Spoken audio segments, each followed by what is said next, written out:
Chooralmala village ഓഫീസിന് സമീപത്തെ ദൃശ്യങ്ങളാണ് നമ്മൾ നേരത്തെ കണ്ടത്. അവിടെ മരക്കൂട്ടങ്ങൾക്കിടയിൽ JCB ഉപയോഗിച്ച് മുന്നോട്ട് നടക്കുമ്പോൾ, പരിശോധന നടത്തുമ്പോൾ അടുത്തതായി കാണാൻ പോകുന്ന കാഴ്ച എന്താണ് എന്നത് നമ്മൾ ആന്തലോടുകൂടിയാണ് കണ്ടുകൊണ്ടിരുന്നത്. അവിടെ പ്രതീക്ഷയുടെ ഒരു തിരുനാളമായി ആ ആമയെ ജീവനോടെ കണ്ടെത്തിയിരിക്കുകയാണ്. എല്ലാ ദുരന്തങ്ങളും ആമകൾ അതിജീവിക്കുമെന്നാണ് പറയുന്നത്. കോഴിക്കോട് നിന്ന് സന്തോഷ് എന്ന പ്രേക്ഷകൻ കൂടി ചേരുന്നു. സന്തോഷ്, ഈ ദൗത്യം കണ്ടുകൊണ്ടിരിക്കുകയാണെന്ന് എനിക്കറിയാം, എന്താണ് പറയാനുള്ളത്? എനിക്ക് ആൾക്കാരെ വിടുന്നതും എല്ലാം ഈ റിപ്പോർട്ടർ ചാനൽ മാത്രം ചെയ്തിട്ടുള്ളൂ, വേറെ ഒറ്റ ചാനൽ ചെയ്തിട്ടില്ല. അത് ഞാൻ കണ്ടുകൊണ്ടിരിക്കുകയായിരുന്നു. ഇതുവരെ ഞാൻ ചാനൽ എപ്പോഴും കണ്ടുകൊണ്ടിരിക്കുക ചാനൽ. എനിക്ക് ജോലിക്ക് പോകാൻ പറ്റുന്നില്ല, അത്രയ്ക്കും ഡീറ്റെയിൽ ആയി. ഞാൻ പോയ സ്ഥലമാണ് എന്റെ ജോലി സംബന്ധമായിട്ട് അവിടെ പോയിട്ടുണ്ട്. ഞാൻ 1.5 മാസം മുന്നേ ഞാൻ ഇത് കണ്ടപ്പോൾ എന്നെ വൈഫിനെ വിളിച്ച് ഞാൻ കാണിച്ചത്. പിന്നെ സിന്ധു എന്റെ വൈഫിനെ വരും, അവരോട് പറഞ്ഞ് ഇത്രയും സ്ഥലം ഇക്കോലത്തിലായി പോയല്ലോ. പക്ഷെ എന്നാലും നിങ്ങൾ ചെയ്ത കാര്യം വളരെ വലിയ കാര്യമായിട്ടാണ്. കുറെ പേര് ഇതിൽ ഫോൺ വിളിച്ച് പറഞ്ഞു. ഞാൻ കുറെ നേരമായിട്ട് വിളിച്ചോണ്ടിരിക്കുക, പക്ഷെ നിങ്ങൾ കിട്ടുന്നില്ല. ഒരുപാട് ആളുകൾ സന്തോഷ് ഇങ്ങനെ വിളിക്കുന്നുണ്ട്. അതുകൊണ്ടാണ് ഈ വെള്ളാർമല, ചൂരൽമല ആ മേഖലയൊക്കെ ഇങ്ങനെ സന്തോഷിന് അറിയാവുന്ന സ്ഥലങ്ങളായിരുന്നോ? ഞാൻ ഇപ്പോൾ പണിക്ക് പോകുന്ന സ്ഥലങ്ങളാണ്.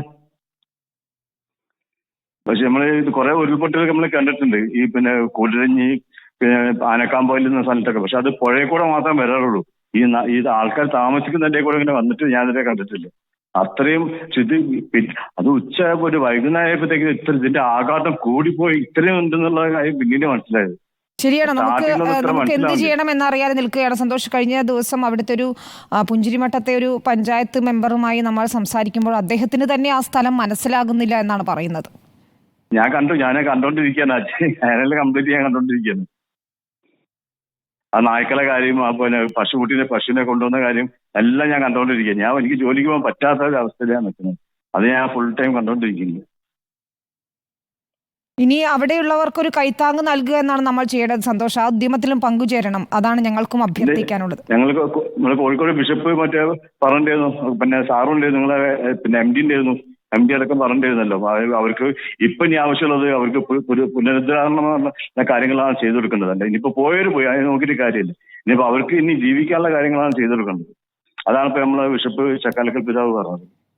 അതെ, തീർച്ചയായും അവരുടെ പുനരധിവാസത്തിൽ റിപ്പോർട്ടർ പങ്കുചേരുമെന്ന് ഞങ്ങളുടെ ചെയർമാൻ തന്നെ ഉറപ്പു നൽകിയിട്ടുണ്ട്. സന്തോഷ്, അവിടെയുള്ളവർ, സന്തോഷിനെ അറിയുന്നവർ, അവരോടെല്ലാം തന്നെ പറഞ്ഞുകൊണ്ട് ഒത്തൊരുമിച്ച് നമുക്ക് വയനാട്ടിലെ ബാക്കിയുള്ളവർക്കൊപ്പം കൂടെ നിൽക്കുക എന്നതാണ്. ഉറ്റവരെ നഷ്ടപ്പെട്ടതിൻ്റെ വിഷമത്തിലാണ് അവരെങ്കിൽ പക്ഷേ അവർക്ക് ഒപ്പം നിൽക്കുകയാണ് നമ്മൾ ചെയ്യേണ്ടത്. സന്തോഷ്, തുടർന്ന് ആ ദൗത്യത്തിൽ താങ്കളും പങ്കാളിയാകണം എന്നാണ് അഭ്യർത്ഥിക്കാൻ. റിപ്പോർട്ടിൻ്റെ ഒരു പ്രേക്ഷകനാണ്.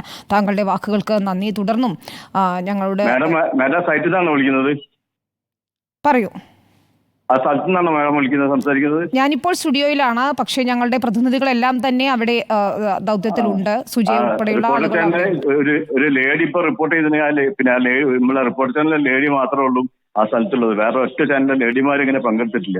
അവരും ആ ചളിയും മറ്റു ഉള്ളിൽ കൂടെ ഒക്കെ പോയി ഓരോ സ്ഥലത്ത് അത് ശ്വാസം അടക്കി പിടിച്ചിട്ട് കെപ്പസിറ്റി ആ സ്ത്രീ മേഡം സംസാരിക്കുന്നത് ഞാൻ കണ്ടോണ്ടിരിക്കുന്നുണ്ട്. അത് സുജയ പാർവതിയാണ് ഞങ്ങളുടെ കോർഡിനേറ്റിംഗ് എഡിറ്റർ. സാനിയോ മനോമി കൂടി അവിടെ ഉണ്ട്. ഇതിൽ നമ്മൾ കൈമെയ് മറന്ന് നമുക്ക് ചെയ്യാൻ പറ്റുന്നത് ചെയ്യുക എന്നതാണല്ലോ സന്തോഷ്. അതെ, തീർച്ചയായും. Thank you.